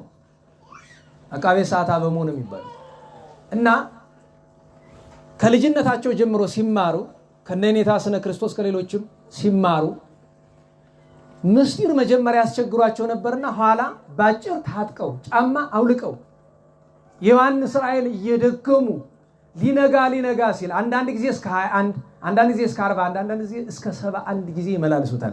ያን ጊዜ ውሃው ተክ ብሎ ይፈላል። አፍልሆ የሚባል መንፈሳዊ ግብር አለ። አፍልሆ የሚባል ጥንቆላ አለ። መለየት ያስፈልጋል። ሁሉ ጥንቆላ አይደለም፣ ሁሉ መንፈሳዊ ግብር አይደለም። ያንን ቢጠጡት ሄደው እምሽክ እንደ ቅዱስ ቄርሎስ አንድ ጊዜ እንደሚያጠኑት በኋላ የተጻፈ ነገር አለ። እንደዚህ ያደረጉ ተብሎ በእውነት አድርገው ከሆነ በስርዓቱ እንነቅፋቸዋለን ያ የተባለውን ነገር ግን ማስረጃ ያስፈልገናል። በስማቸው የተሰራ ክፋት ቢሆን ስለምን የትርጓሜውን አባት መምህር ወልደ አብን በቀለም የወለዱ እሳቸው ናቸው። ስለዚህ እሳቸው ተሳስተዋል ካለ መምህር ወልደ አብን ተሳስተዋል እያለ አሁን ያዝነው ትርጓሜ እንዲያ ነው። ሰው እኮ አንዳንዱ ሰው ድንቁርናው ዳር የለውም። አብ ሲነክ ወልድ ይነክላል አይደል? ጨዋ አብን ስትነካው እኮ ሎቱ ስብሐት ወልድን መንካትህ ነው። እንዴት ብሎ እና ይህን ተናግረው ምቀኝነት ነው ነገር የሱ ብቻ አይደለም ብሎ ስማቸው የሚጠፋ ሊቃውንትን ዘረዘሩልኝ። የእያንዳንዱን ታሪክ ሲተርኩ ትገረማላችሁ። እንዳልካችሁ ከግል ምስጢር ጋር ስላወራን ነው እንጂ የእነዚያ ሁሉ ሊቃውንት ይኸው እዚህ ተቀድቷል። ስናወራ ዝም ብሎ በከንቱ አይደለም፣ እየተቀዳ ነው። እሳቸው ናቸው ቀዳሚ የሚሉ አንድ ጊዜ ነገሩኝ፣ እዚያ በኋላ እየተቀዳ ነው። እና ሲነግሯችሁ እኔ ያስገርማል። ስለ እያንዳንዱ ሊቅ ስለ እያንዳንዱ አድባራት ታሪክ ሲነግሯችሁ እንኳን ሌላ አሁን የጠፉ ታሪኮች አሉ። ለምሳሌ እኛ ደብር አብየ ጊዜ የተከሉት ራስ ገብሬ ናቸው ይባላል አይደል? ውሸት ነው፣ ያፈጠጠ ውሸት ነው። ራስ ገብሬ ሳይወለዱ ከብዙ ዓመት በፊት በራሱ ደብሩ ነበረ። የሚገርማችሁ ታሪከ ነገሥት ውስጥ መጀመሪያ የተጻፈው ታሪከ ነገሥት ላይ ያለውን በሁለተኛው ታሪከ ነገሥት አጥፍተውታል። ለምን? ለሰውየው ዝና ሲባል። ሰውየው እኮ አድርጉልኛል አሉ። ጸሐፊ ግን ብዙ አለ አይደለም? ይሄ ልጨኛ ይባላል በአማርኛችን አይደለም? አድርባዩ እንደዚህ ያደርጋል። ይሄንን ሳዝን ስኖር የንታን ስጠይቃቸው እኔ ልንገርህም የኔ ብቻ አይደለም አለቃ ተስፋውን የሚባሉ የታሪክ ተጠያቂ ነበሩ። እነሱ ትልልቆቹ ያውቃቸው ነው። አለቃ ተስፋው የታሪክ መሰረት ናቸው። እንዲያውም የሚገርመው ነገር መጥምቁ ዮሐንስ ጎንደር ስንት ነው ያለ አሉኝ። እንታ አንድ ነው እንጂ አልኳቸው። አንድ አይደለም 3 ነው የነበረ አሉኝ። ደህና ዋላችሁ። አንዱ አሁን ያለው ነው። ታቦቱ የውሰት ነው ይሄዳል። አሁን መጥምቁ ደግሞ ቢሰሙ ደግሞ ይጣሉኝ ይላል እንዲህ ያለ ብለው ይሄ የውሰት ነው። የት ነው የዚህ ታቦት ዋናው ስፍራ? ወደ ዳብርቃ አካባቢ ነው። በዚህ ታውቃላችሁ ብላጅግ ሚካኤል የሚባል ከዛ ሽንታን አልፋችሁ ጎንደሮች ማርያም በዛ አልፋችሁ ስትሄዱ አለ። እስካሁን ድረስ ቤተክርስቲያኑ አለ። እና ደህናው ዘመን ሲመጣ ለዚህ ሌላ ታቦት ተተክቶለት ዋናው ታቦት ይሄዳል። 3ኛው ሳስላቸው ቦታውን ነገሩኝ እና ሕፃን እያለን ነበረ መሰረቱ፣ አሁን ንቅልቅል አድርገው አጥፍተውት የለም ብሏል። ስፍራውን ነግረውኛል። ጊዜው ስላልሆነ አንናገርም። እሱ ብቻ አይደለም፣ ጎንደርን በትርጓሜ የማን ምሳሌ ያደርጋታል? የምድረ ርስት የከናን አይደለም? ንገሩኝ እንጂ ከነዓንን እግዚአብሔር ለአብርሃም የነገረው ኋላም ለሙሴ ለእስራኤል የነገራቸው እንተ ታውህዝ ሐሊበ ወመዓረ ምን የምታፈስ ወተትና ማር። ይሄስ በምስጢር ነው። ጎንደርን ማርና ወተት የምታፈስ አለ ብሉይ ሐዲስ የሚተረጎምባት ስል አይ እሱ ብቻ አይደለም፣ በጥሬ ዘርም ጎንደር ውስጥ የማርና የወተት ምንጭ ነበር አሉኝ። እንት የእውነት ስላቸው አዎ ነበረ። እና መቼ ነው የጠፋ? እንዲህ ባለ ዘመን ማን ደርሶ ጠጥቶታል? እና እያገሌ ጠጥተውታል። ርስም ጠሩልኝ። ምስክሬ እና እያገሌ ናቸው። እነዚያ እና እያገሌ ያሏቸውን ደግሞ ልጆች እያለን እናውቃቸዋለን። ያ ማለት እስከ ቅርብ ዘመን ድረስ ነበረ ማለት ነው። ጎንደር ስንት ምንጭ ነበራት? ጎንደር ስንት ምንጭ ነበራት? 44 ምንጭ ነበራት። ዛሬ ጥቂት ነው የቀረ። ከ44ቱ ምንጮች 9ኙን ጣሊያን አርክሶታል። እኔ ነኝ ብቻ የምጠጣ ብሎ ቄራ የሚባል ሰርቶ ከቄራ ላይ እንስሳትን እያረደ ደም የተቀላቀለበት ፈርስ የተቀላቀለበትን ህዝቡን ያጠጣው ነበረ ጣሊያን። ህዝቡ እነዚያ 9 ምንጭ ለራሱ እየጠጣ ማለት ነው። ከ44ቱ ምንጮች መካከል 41ዱ መደበኛ ምንጮች ናቸው። አንዲቱ ለየት ያለች ምንጭ ናት። ሁለቱ አንድ የማር አንድ የወተት ነበረ አሉ። አንዲት ለየት ያለችው በትርጓሜ ብዙ ጊዜ ይባላል እንደ ልደታ ይላል አይደል? በነገራችሁ ላይ ልጅ እያለን የልደታ ምንጭ ነበረች እንጂ ዛሬ ሄጄ አላውቅም። ትኑር አትኑር ያውም ቢሆን መቼም አራያዋ ነው እንጂ የጥንቷ አትኖርም። እና ያችን ስንጠጣ አድገን ነበርና እንዴት ምስጢር እንዳልተገለጠልን ይገርመኝ። ያንጠጥ ምን ይላል አንዳንድ ሰው ያንጠጥ ይውላችሁ። የልደታዋ በመጠጣት የሚገለጥ ምስጢር የለም። ደህና ዋላችሁ። ሱባኤ ይዘው እግዚአብሔርን ለምነው ግን ጸበል አድርጎላቸው ጠጥተውት ግን ምስጢር የተገለጠላቸው አሉ። በገድል በትሩፋት እንደዚያ ግን የሆነላቸው አሉ። እሱን አንክድም። እና የኔታ የጎንደር ዋርካ ብዬ ስጽፍ ግነት እኔ ልንገራችሁ። ትናንት ነው በቀደም ለልጆች እያልኳቸው ለተማሪዎቻቸው ላይ እኔ ሰው ሞተ ብዬ አላመሰግንም። የእንታ ተሾመ ማውቀው ስህተት ካለ መናገር አይቀርም። ማን ነገራችሁ? እስከዚያ ድረስ ነኝ። ለምን ከቅዱስ ዳዊት የከበራለ ነገሩኝ። ስህተቱ አልተጻፈም ካለ መናገራችን አይቀርም። እንዴ እኛ ሀገር ሰው ሲሞት ታሪክ ሲጻፍ ያበሳጨኛል። መተው ታሪክ ጻፍ ይሉኛል። አልጽፍም። ከጻፍኩ ግን ሌባ ከሆነ ሌባ ነው እየምጽፍባችሁ። ሌባው ሲሞት በታሪኩ ቀን ሲነበብለት አያገሌ ገሌ ካያገሌ ገሌ ከወዘሮ ገሌ ተወለዱ። እሺ ወለዱ፣ እሱ አይቸግረንም። ቀጠሉ ምናምን ሲፈጩ ሲራጩ አደጉ። ምን ያደርግልናል እሱ? ከዚያ አለና እስከዚህ ድረስ እዚህ ተማረ። እሺ ይማር። እንደዚያ መጨረሻ ላይ ምን ይላል? አያገሌ ወይም አቶ ገሌ የተራበ የሚያጎርሱ፣ የታረዘ የሚያለብሱ፣ የተጣላ የሚያስታርቁ። እኔ እንዲያውም አንድ ቀን የእውነቴን አውደ ምሕረት ላይ ቁሜ በሞቴ አልሰማው ኑሮ ዛሬ ያረፈ አባታችን አብርሃም ነው ወይ ብዬ ጠይቃለሁ። እውነቴን አባታችን አብርሃም ነው ወይ? እውነቴን ታሪክ ከተጻፈ የሚጻፍ ሐቁ ነው። የእንታን ታሪክ አዘጋጅና ወንድማችን ዶክተር ሲሳይ ወዳጃቸው ነው። የታሪክ ምሁር ነው። ታሪክ ዶክተሬት ያለው ነው። የእሳቸው ወዳጅ ነው። እንዲያውም ስንጨዋወት እየነገርኩት ነበረ። ዛሬ አንዳንድ ታሪክ ሳትካለን አይ ሲሳይ ያረጋግጥልን ይላል እሳቸው። እሱ ምሁር ነው፣ ባለሙያ ነው። እሱ ያረጋግጥልን። የጎንደር ዩኒቨርሲቲ ታሪክ ዶክተር ነው። ፒኤችዲውን ይዞ ከጀርመን የመጣ ወንድማችን ነው። በጣም ጥሩ ወንድማችን ነው። ዛሬ እንኳን ለመስራ ቦታ ስለሆነ ያለ ከዛ እየው ብሎ አሉኝ። አየሁት። አንዲትም ሐሰት ብትኖራት ቁርጭን ማስወጣት፣ ግነት ብትኖራት የንታ ያላደረጉት ተደረጉት ብሎ ብትገባ ቁርጭን ማስወጣት። ለምን በሐቅ ላይ የሚጨምር ሁሉ አረመኔ ነው። እሱ ነውረኛ ነው። ለማግነንም ሆነ ለጥላቻ እንደዛ አይሆንም። እኔ እዚህ አርማጭሆ እያለሁኝ ነግሬያቸዋለሁ። ትክል ድንጋይና በላይ በዚያ በላይ አርማጭሆ አካባቢ እያለሁኝ ሁልጊዜ ያናድደኛል። ሲፎከር አንበሳ ገዳይ ምናምን ትገዳይ ይባላል። እኔ በሞቴ አንበሳ ከተፈጠሩ አይቶ የማያውቀውን ሰውዬ እኔ እንዲያውም ሂጄ ታሪኩን የጻፈው እንዲያው በሞቴ እንዲያው ሲሆን ወይ ሙጭልጭላ ወይ ድመት ወይ አይጥ ገደለ በለኝ እንዴ የሌለውን። አሁን አርማጭሆ እኮ የተባለ ሐርማዝ ጮሆ ነው። ሐርማዝ ታውቃላችሁ አይደል? ነጌ ሐርማዝ ይላል ዝሆን። አዎ ቀድሞ አሁን ዝሆን አለ እንዴ አርማጭሆ? ወዴት ተገኝቶ እንጃ። በዚያ በታች በበራው አካባቢ ከለ አንበሳ አይቶ የማያውቀውን ሰው እንዴት አንበሳ ገዳይ ይባላል? እና የእንታን የምንዘክራቸው በሐቃቸው ብቻ ነው። በሐቃቸው ቅዱሳንን የምንናገርላቸው በሐቃቸው ብቻ ነው። ለዚያ ነው መጽሐፍ ዳዊት እንዲበደለ፣ ሰሎሞን እንዲበደለ፣ ጴጥሮስ እንዲበደለ እንዲያስተካከለ፣ ዮናስ እንዲበደለ እንዲያስተካከለ። ይሄ ነው የክርስቲያን ወጉ። ሁሉ ነገር እኮ መልሶ አሁንም ወደ ቅዱስ ዮሐንስ መጥምቅ ነው የሚወስደን ሀቅ ወደ መናገሩ ማለት ነው። እና የንታ የነዚህ ሁሉ ሊቃውንት አባት ሆነው ልጅም ሆነው ታሪካቸው እንዳይጠፋ አድርገው ከሌላው ሊቅነት ባሻገር መጽሐፈ መነኮሳት ብቻ የሚያውቁ ይመስለዋል። ሐዲሳት ተምረዋል። ከብሉይ የተማሩታል። የቀድሞ ዘመን ብሉይ ዝም ብሎ ባንድ ላይ አይሰጥም። አንዱን ካንዱ ሊቅ ዳዊት ካንዱ ኢሳይያስ ካንዱ ነው የሚሰጥ። ለምሳሌ ዳዊትን ተምረዋል። ሌላውንም መጽሐፍ እንደሚገባው አድምጠዋል። ነገር ግን የቀድሞ አባቶች ለምሳሌ ዶክተር አየለ የአራት ጉባኤ መምህር ነበሩ። ከአዲስ አበባ ሲመጡ አጤ ኃይለ ሥላሴ 4 ማህተም አድርገው የ4 ጉባኤ መምህር አሏቸው። ገብቶ ጃንሆይ ምን በደልኩ አሏቸው። ምን ነው ምን አጠፋው አሏቸው። እንዴት የ4 ጉባኤ መምህር ይሉኛል? ዶክተር አየለ ማለት እኮ ብሉይን ከ3 መምህር፣ ሐዲስን ከ3 መምህር፣ ሊቅን ከ3 መምህር፣ መነኮሳትን ከ3 መምህር እኮ ነው የተማሩት። ከእድሜያቸው እኮ ከግማሽ በላይ የሚሆነው በትምህርት ያለቀ እያስተማሩ እኮ ከጌታው ህሩይ ሊቀ ሊቃውንት ህሩይ ቤተልሔሙ እየሄዱ እኮ ቁጭ ነው እና ሊቀ ሊቃውንት ህሩይ አየለ እባክህ ከዚህ ጉባኤ አትምጣ፣ አንተ እኮ ለእኔ መምህር መሆን የሚገባን እንዴት ከኔ ትማር ይሏቸዋል። ኋላም ቢስሏቸው ጌታ ህሩይ ምን አደረጉ? እሳቸውን ተሸፋፍነው ዶክተር አየለ የሚተረጉሙበት እየሄዱ ይቀመጣሉ፣ ለማዳመጥ ማለት ነው። እነንታ ገብረ ሥላሴ በቅርብ ያረፉት እነ ሊቀ ሊቃውንት መንክር መኮንን እንደዚያ ትምህርት ቃል እግዚአብሔር አይጠግቡም ነበር እና ምን አሉ? እኔ 4 መምህር መባል አልፈልግም፣ 2 ይበቃኛል ብለው 2 ተቀብለው ነው የመጡ። ኋላ ነው 2 እንደገና የተደረበ። እንደዚህ ያሉ ነበሩ እና መጽሐፈ መነኮሳት መምህር ሲባል መጽሐፈ መነኮሳት ብቻ ያውቃል ብለን እንዳታስብ።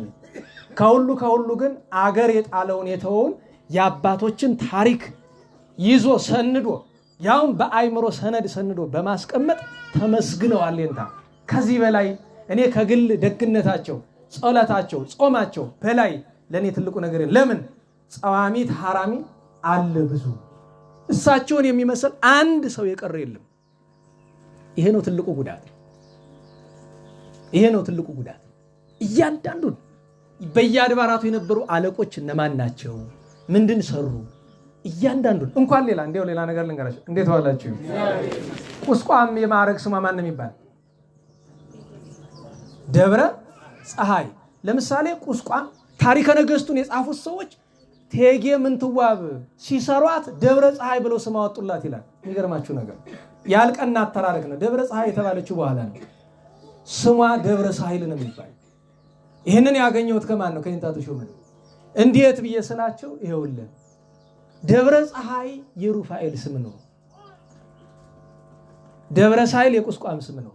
ታዲያ ምንድነው ብዬ ስላቸው እንደ ፀሐይ የሚያበራ ከውጭ ሀገር የመጣ መስታወት የሚመስል ነገር ቆርቆሮ ላይ ተገጥሞበታል። የቁስቋም ላይ ፀሐይ ሲወጣ የጎንደር ሰው ቁስቋም ተቃጠለች እያለ እንስራውን እያዘ ከውሃ እየቀዳ ወደ ላይ ሩጫ ሲሄዱ ምንም እሳት የለም። በተደጋጋሚ ምንድነው ጉዱ ሲል ለዚህ ኋላ ሊቃውን ተሰብስበው አይ እቺ ደብረ ፀሐይ ብትባል ጥሩ ነበረ ብለዋል። አይ ስሙ ባለቤት አለው። ሊቀድሞ እኮ ስም ባለቤት አለው። ሊቀ ሊቃውንት የሚለው ቃል እኮ ከጎንደር ውጭ የትም አያገለግልም። ከጎንደር ሊቀ ሊቃውንትነት ቦታው የማን እንደሆነ ታውቃላችሁ? የበዓታ ነው። ሊቀ ሊቃውንትነት ወንበሩ የበዓታ ስሙ ከበዓታ። ከዚያ ባታ ለባታ ብሎ ታይካ ነገሥት ወሰዱት አጤ ምኒልክ። የንታ መንክር ሄደው ተካሰው እንደገና ይዘው ተመለሱ። ባታ የመጽሐፍ መምህር ስለሌለ ወደ መንበረ መንግስት መጣ እና ወላችሁ እየገባችሁ ነው። ይሄን ታሪክ እንታ ተሾመ ከለሉ ከየት ማን ይነግራል? እስኪ ብትታነቅ ታገኘዋለህ። የት ይገኛል? እና ስም ባለቤት አለው። መጋቢ አዲስ የሚባል አንድ ሰው ነው። ዘበላይ ነው በቃ በጥንት ዘመን መጋቢ ብሉይ ከተባለ አንድ ሰው። እንደ ዛሬ ዘረፋ አይደለም፣ በየጎዳናው አይደለም። እና እዚያ ሊቃውን ተሰብስበው የደብረ ቁስቋም እነ መላከ ፀሐይ ሮብዓም ነበሩ። ሄደው እባካችሁ ስም ስጡን። ልክ አጤ ኢያሱ ሄደው ደብረ ብርሃን የሚለውን በሺህ ወቄት ወርቅ አይደል ገዝተውት የመጡት። ደብረ ብርሃን የሚለው ንጉስ ናቸው። እንኳን ለስም ሰውየውን እጁን ገንጥሎ ቢወስዱት ማን ይጠይቃቸዋል? ሲጠይቋቸው አይ የለም፣ አይ ስማችንማ አንሰጥም ብለው ከዚያ በኋላ ጉባኤ ይደረግ ተብሎ ስም ለመለዋወጥ ቃሃ ኢየሱስ ሜዳ ላይ ጉባኤ ተደርጎ 2000 ዲናር ወይም ደግሞ 2000 ምን እንበለው ቅድም 1000 ምንድን ያልነ የከፈሉት ወቄት 2000 ወቄት ወርቅ ቁስቋሞች ወይም እቴጌ ምንትዋብ እንዲከፈል አድርገው ነው ስም የተለዋወጡ። ዛሬ ይሄኛው ደብረ ሳህል ያችኛዋ ደብረ ፀሐይ ትባላለች። እንዲህ ያላችሁ ስለ አድባራቱ ብትጠይቁ፣ ስለ ሊቃውንቱ፣ ስለ እያንዳንዱ ጥቃቅን ነገር ብትጠይቁ ትገረማላችሁ። ደግሞ ይኸውላችሁ አሁን የምነግራችሁ እንድትጠቀሙበት አይደለም። ለምን ግን በፊት ነግራችሁ የእንታ ጋር ስታወሩ ሲናገሩ አይታችሁ ከሆነ የሆነ ታሪክ ይዙና ያስቧቸው በጣም ርቀው ይሄዳሉ። አታቋርጧቸው። አረ ወደዚህ ይመለሱ አትበሏቸው። ከዚያ በኋላ ምን ማግኘት አትችሉ። ለምን እሺ አይላቸውም። በቃ አንድ ጊዜ ስለ ጎንደር ሲተርኩ ቆይቶ ወደ ቻይና ገቡ። አው ከጎንደር ወደ ጎጃም አንድ ነገር ነው። ወደ ሸዋ ቢሆን ቻይና ገቡ። ዝም ቆይቶ ህንድ ገቡ። ዝም ሄደው ዞሮ የሚገርማችሁ ነገር ከነበሩበት መጡ ተመልሰው። ለምን ያን በዓለም ታሪክ አላገኘውም። ማዚያ የእስራኤልን ታሪክ ሲተርኩ ስትሰሙ እናንተ በመጽሐፍ ደግሞ የሚያስገርም ነገር ሲነግሯችሁ የዘመን ቁጥር ይነግሯችኋል። እያንዳንዷ ነገር የዘመን ቁጥር አላት። ዳዊት መቼ ነው የነገሰ? መቼ ነው ያረፈ? ሰሎሞን መቼ? እያንዳንዱ ነገስታት ነቢያት ወዴት ነው የነበሩ? እንኳን ሌላ የኩሽን ታሪክ አንድ ቀን ሲተርኩ እሱ ብቻ አይደለም። በሄኖክ በመጽሐፍ ሄኖክ ያለውን ሀተታ ሲነግሩኝ በትርጓሜ የማይገኝ ነገር ነው ብታዩት። እንዴት ዋላችሁ? ስማኝ እንጂ አሉኝ። አቤት አልኳቸው። እቺ ዓለምን ሁሉ በባርነት ስትገዛ የኖረችው ሀገር ማን ነው ስሟ? አለ ብሪታንያ ብዬ ስላቸው ያኛው ስሟ ኢንግላንድ። ምን ማለት ይመስልሃል አሉኝ። እሱ ይንገሩኝ፣ እኔ አማርኛውን ላምጣልህ፣ አንተ እንግሊዘኛውን ንገረኝ አሉኝ። ምንድን ያልኳቸው? የመላእክ ምድር ኤንጅል ላንድ። አዎ እንደዛ ነው እኮ አንብቤ ነበር አስታውሱኝ። አዎ እና ታዲያ እነዚያ ውዱቃን ሲኖሩባት ስለነበረ ነው ኤንጅል ላንድ ነው። በነገራችሁ ላይ እንደዛ ነው ኦሪጂኑ፣ ኤንጅል ላንድ የመላእክ ምድር። መላእክ ሲባል የቅዱሳን መላእክት አይደል? አስባችሁታል? ከሁሉ በላይ የሚያስገርመኝ ዛሬ በሬዲዮ ያቀረብከው ፕሮግራም ጋር ውይይት ያስፈልገናል፣ እንደዚህ በላል ነው እንዴ? ሬዲዮ ያዳምጣሉ። አታውቁም? በአሜሪካ እንደዚህ ያለ ነገር ተፈጥሯል እንዴ ዛሬ ይላሉ። ሬዲዮ ጊዜ ካገኙ ሬዲዮ ይሰማሉ። ዘፈን ሲመጣ ነው የሚዘጉት እንጂ። እንዴት ዋላችሁ? ቁም ነገር እኔ ይገርመኛል። አንተ ይገርምሃል እኮ እንዲያው የሐሳዊ መሲህ እኮ ሳይደርስ ይቀራል አሉኝ። እንዴት አልኳቸው። በዚያ ቤተ መቅደስ ለመስራት ዝግጅት እያደረጉ ነው እያልኳቸው ብለው አሉኝ። ካልቀረስ አንድ ነገር ልጨምርሎ ሰሞኑን ሬዲዮ ስላልሰሙ እንዴ ልንገረው ደግሞ በሬዲዮ አይነገርም እንዴ ያለ ነገር ምንድነው አሉኝ። ለሐሳዊ መሲህ መምጫ የምትሰዋ በመጽሐፍ በኦሪቱ ያለ ኃይለ ቃል አለ አይደለም? ምንም ምልክት የሌላት አንዲት ቀይ እንቦሳ ጊደር ይሰዋሉ። እና ያችን ለብዙ 10 ዓመታት ሲፈልጉ ቆይተው ባለፈው ዓመት አሜሪካን ውስጥ አግኝተዋል። እና ወስደዋት አሁን እስራኤል ውስጥ ነው ያለች። ሰምቶ ጉድ አንተ እኮ እንደው ግልጥልሃል መሰለኝ አለ። ኧረ እንታ ዜና ነው ነገሩ፣ ዜና ነው እኮ ዝም ብሎ ዜና ነው ያገኘ ነው። ይገርማል። በቃ እንደው ጊዜው ደርሷል ማለት ነው። ኋላስ የምን ነገር አመጡ? የሆነ ነገር አንዳንድ ምስጢር ምላቸው እዚያ በኋላ ያለው ነገር ነው። ኧረ አዳምጪ እንታ ነገር ይከብደኛል ወራሉ ይከብደኛል አልኳቸው። ዝም ብለህ ስማ አሉ። ተናገሩ አለህ እዚህ እግዚአብሔር ይመስገን ጊዜ ሲገልጠው ይገልጠዋል ማለት ነው። እና የእንታ ሁሉን ካከበሩ እኛ እሳቸውን ማክበር ያቅተናል? ንገሩኝ። ማክበሪያችን አንድ አይርፍ ማለት አይደል? አይርፍ ጊዜው ነፍሰ መምህርነ ገብረ ኪዳን ማለት አንድ። ሁለተኛ ማክበሪያችን ምንድን ነው? ስርዓቱን ጠብቀን ፍትሃቱን እስከሚገባው ድረስ ማስኬድ። ሶስተኛው ምንድን ነው ከተባለ ለስማቸው መታሰቢያ የሚሆን ነገር ማድረግ። እኔ ካሰብኳቸው ነገሮች መካከል አንደኛው አጥር ያለች ጥራዝ ታሪካቸው ያደረጓቸው ነገሮች በሙሉ መታተም አለበት። ለወንድማችን ለዶክተር ሲሳይ ነግሬዋለሁ። ከተቻለ የተረሱ ሊቃውንትን አንድ ላይ ሰብስበን ግማሹ ለሳቸው ቀሪው ለሌሎቹ ተከፋፍሎ ይሆናል። ካልሆነ የሳቸውን ብቻ። ይህን ለማድረግ የተደረገላችሁ ሰዎች እንዳትረሱት መዝግባችሁ ያዙ። አደራ የምንላችሁ ነገር ስትናገሩ ግን እንዳትጨምሩ እንዳትቀንሱ፣ አደራችሁን። ግነት እንዳትጨምሩ አደራችሁን። ያችኑ ብቻ በቃ ያችኑ ብቻ። እንደዚህ አድርጎ ያ ታትሞ የርሳቸው ታሪክ ለትውልድ ማስተላለፍ ማለት የሌሎችን ሊቃውንት ሁሉ ዕዳ መክፈል ነው እንላለን። እግዚአብሔር አባታችን የመምህራችንን በረከት ያሳድርብን፣ እሳቸውን በረፍተ ጻድቃን ያኖርልን፣ የንጹሐን በረከት ይደረብን። ዛሬ መጨረሻው ስለሆነ እንዲያልኳችሁ እንግዲህ ሁላችንም በያለንበት ለምስጋና እንነሳ።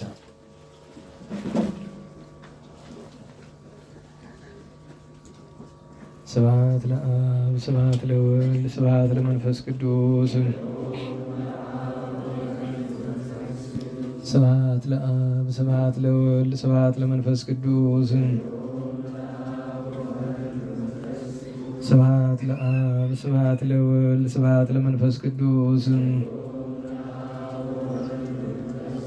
ስብሐት ለእግዝእትነ ማርያም ድንግል ወላዲተ አምላክ ስብሐት ለመስቀለ እግዚእነ ኢየሱስ ክርስቶስ ክርስቶስ በምሕረቱ ይዘከረን ለመዳግም ምጽአቱ እያስተኀፍረን የሰብሖተ ስሙ ያንቅሐን ወበአምልኮቱ ያጽንዓን እግዝእትነ ማርያም አይርጊ ጸሎተነ ወአስተስሪ ኩሎ ኃጢአተነ ቅድመ መንበሩ ለእግዚእነ ነዛብልዐነ ዘንተ ኅብስተ ወለዘአስተየነ ዘንተ ጽዋዐ ወለዘሰርዐ ለነ ሲሳየነ ወአራዘነ ወለዘተአገሰ ለነ ኩሎ ኃጢአተነ ወለዘወሃበነ ሥጋሁ ቅዱሰ ወደሞ ክቡረ ወለዘአብጽሐነ እስከ ዛቲ ሰዓት መላለም ምሕረቱ እግዚአብሔር ልዑል ወለወላዲቱ ድንግል ወለመስቀሉ ክቡር ይትሐኮቶ ይሰብሐ ስሙ ለእግዚአብሔር ወትረ በኩሉ ጊዜ ወበኩሉ ሰዓት ስብሐት ለአብ ወወልድ ወመንፈስ ቅዱስ ይእዜኒ ወዘልፈኒ ወለዓለመ ዓለም አሜን። አውሎግሶን አውሎግሶን አውሎግሶን በእንተ አብ ወወልድ ወመንፈስ ቅዱስ አቀበት ለወጡ ቁልቁለት ለወረዱ እርጥበት የሰባቸው ደረቅ ለነደደባቸው ለረዱ ለተራዱ ለዘከሩ ላዘከሩ ስመ እግዚአብሔር ስመ ማርያም ድንግል ስመ ቅዱሳን ለጠሩ እግዚአብሔር አስበ ቅዱሳን ይሰብልን። ጸሎተ እግዝእትነ ማርያም እንበል።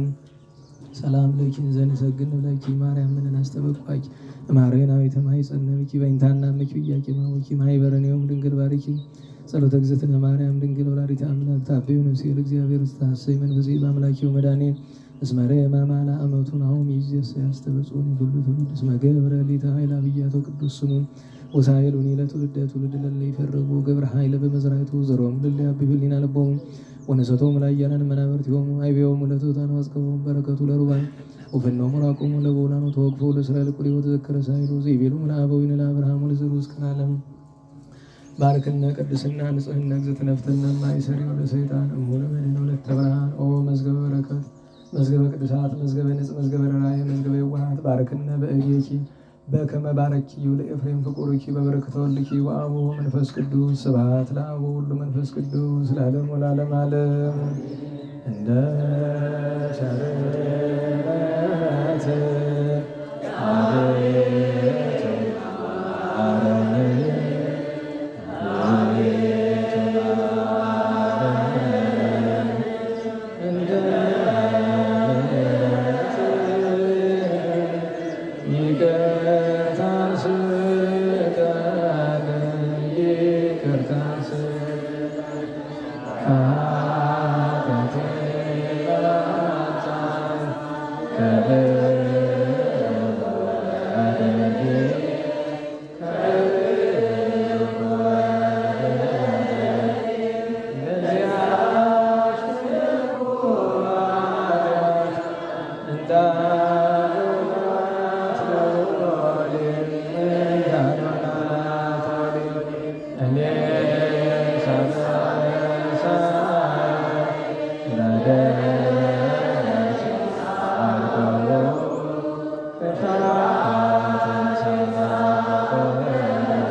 ከፊት ወደቅን ከፊት ወደቅን ስለምን አንተን ስማጸን አንተን መውደቄን ተመልከት አምላከ ብርሃን አምላከ ሰላም አሁን ተባረከ ማልበራችን ጸሎታችን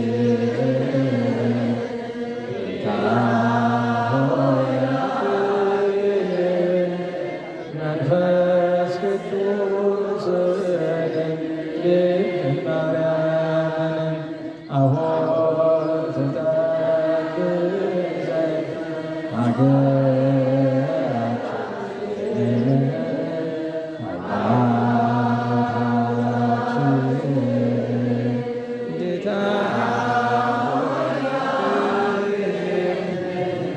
ቅዱስ ሚካኤልን ቅዱስ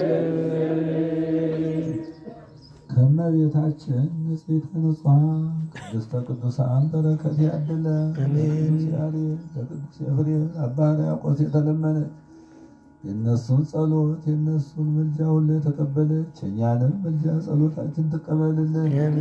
የአባታችን የገብረ ኪዳንነት ዕረፍተ ነፍስ መንግሥተ ሰማያት በመንግሥተ ሰማያት ታሳርፍልን። ጉባኤያችንን ጉባኤ ነቢያት ጉባኤ ሐዋርያት የባረክ አምላካችን የእኛንም ጉባኤ ባርኮ በበረከት ለዛሬ ዓመት በሕይወት በሰላም ያደርሰን። ሰላም መዓልት የዋለ ሰላም ሌሊት ያሳድረን። ሁከቱን ብጥብጡን እርስ በርስ ግድያውን በሽታውን ከሀገራችን ያስወግድልን። አቡነ ዘበሰማያት አባታችን ሆይ በሰማያት የምትኖር ስምህ ይቀደስ፣ መንግሥትህ ትምጣ፣ ፈቃድህ በሰማይ እንደሆነች እንዲሁም በምድር ትሁን። የዕለት እንጀራችንን ስጠን ዛሬ፣ በደላችንን ይቅር በለን እኛም የበደሉንን ይቅር እንደምንል። አቤቱ ወደ ፈተና አታግባን ከክፉ ሁሉ አድነን እንጂ መንግሥት ያንተ ናትና፣ ኃይል፣ ክብር፣ ምስጋና ለዘላለሙ አሜን። እመቤታችን ቅድስት ድንግል ማርያም በመልአኩ በቅዱስ ገብርኤል ሰላምታ ሐሳብሽ ድንግል ነሽ፣ በሥጋሽም ድንግል ነሽ።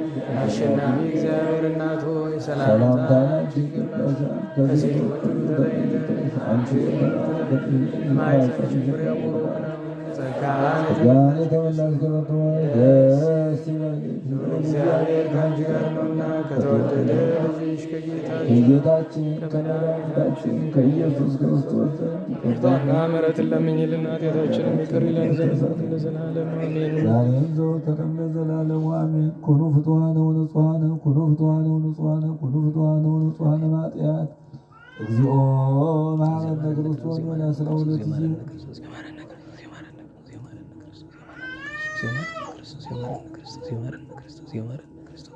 በዛ ለፈሰሬት ወበዘ ይመጽቅ ኩኑ ፍቱሐነ ወንጹሐነ ኃጢአት ከማሁ በእንተ እግዝእትነ ማርያም መሐረነ ክርስቶስ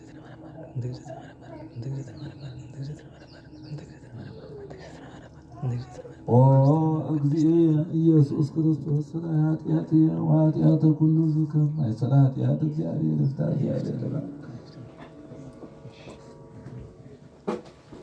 ለአባታችን ለአባቶቻችን ለሁሉም እግዚአብሔር ቃለ ሕይወት ቃለ በረከት ያሰማልን። በድጋሚ ለመምህራችንም የሕይወትን ቃል የበረከትን ቃል ያሰማልን። እንግዲህ ከነገ ጀምሮ ባለው እንደ እግዚአብሔር ፈቃድ በአንድ ጊዜ ደግሞ በ3 ቀን በ4 ቀን በ5 ቀን ጭልል እንዳይል ጠዋትም ማታም መጥቶ እዚህ ጸሎት ማድረግም አንድ ነገር ነው። አነሰም በዛም ያው መቼም በሳቸው ምክንያት ብዙ ሰው ይመጣም ስለነበረ ዞሮ ዞሮ ረድኤቱም ስለማይጠፋ ከዚሁ ከደጁ ከላይ እግዚአብሔርን ከዚያ ቀጥሎ ቅዱሳን ሊቃውንትን ጻድቃንን ብለን እዚያ ደግሞ የእሳቸውም ረድኤት ስላለ ዞሮ ዞሮ የተቻለ ጠዋትም ማታም ያልተቻለው አንድ ቀን ጠዋት አንድ ቀን ማታ ብቅ እያሉ እየተሳለሙ እጅ እየነሱ መሄድ ጥሩ ነው። ይህንን የምልበት ምክንያት ብዙ ጊዜ ወረተኞች ነን በጣም ሲበዛ። ትናንትም ነግሬያቸዋለሁና ወረተኛ አንሆን ማለት ድንገት ደርሶ ለመርሳት አንፍጠን፣ ግድ የላችሁም። ምክንያቱም ባስታወስን መጠን የምንጠቀም እኛ ስለሆን፣ ስለዚህ በሌሎች አድባራትም እንደምናደርገው እዚህም እየመጣን እጅንንሳ ወደፊት የሚደረጉ ነገሮችን ያው ከረቡዕ ጉባኤ ጀምሮ ስለምንገናኝ በየጉባኤያቱ ያለውን ነገር እንደ እግዚአብሔር ፈቃድ እንነጋገራለን። በሰላም አስጀምሮ በሰላም በቸርነቱ ያስፈጸመን የአባቶቻችን አምላክ ቸሩ መድኃኔዓለም ክብር ምስጋና ይድረሰው።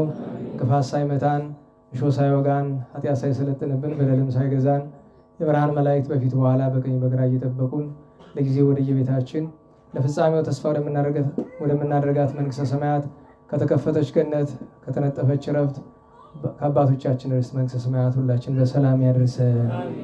ምርቃቱ የሁላችንም ነው። ስብሐት ለእግዚአብሔር ልዑል ወለወላዲቱ ድንግል ወለመስቀሉ ክቡር ዕፀ ሣህል አሜን።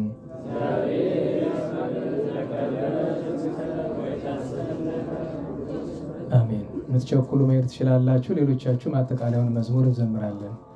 ጸጋ ነሣኢነ ወሕይወተ ረከብነ ጸጋ ነሣኢነ ወሕይወተ ረከብነ በኃይለ መስቀሉ ለኢየሱስ ክርስቶስ በኃይለ መስቀሉ በኃይለ መስቀሉ ለኢየሱስ ክርስቶስ በኃይለ መስቀሉ ኪያከ እግዚኦ ነአኩት ወንሴብሐከ እግዚአብሔር ኪያከ እግዚኦ ነአኩት ወንሴብሐከ እግዚአብሔር ጸጋን ተቀበልን ሕይወትንም አገኘን ጸጋን ተቀበልን ሕይወትንም አገኘን በመስቀሉ ኃይል ለኢየሱስ ክርስቶስ በመስቀሉ ኃይል በመስቀሉ ኃይል ለኢየሱስ ክርስቶስ በመስቀሉ ኃይል አቤቱ አንተን አቤቱ አንተን እናመሰግንሃለን እግዚአብሔር አቤቱ አንተን አቤቱ አንተን እናመሰግንሃለን እግዚአብሔር በሰላም ያሳድረን።